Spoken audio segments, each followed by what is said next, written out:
Maple తెలంగాణలో వార్తలేంటి?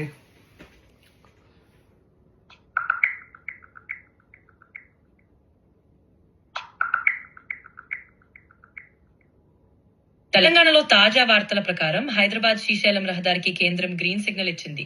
అలాగే 14,000 అంగన్వాడీ పోస్టులకు ముహూర్తం ఫిక్స్ చేయబడింది. ఇంకా భారతదేశంలో వార్తలేంటి?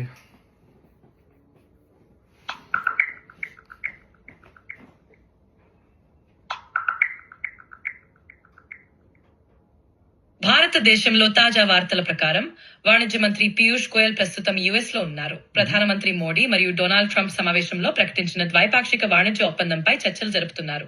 అదనంగా యూరోపియన్ యూనియన్ తో కీలక స్వేచ్ఛా వాణిజ్య ఒప్పందం కోసం చర్చలు కొనసాగుతున్నాయి.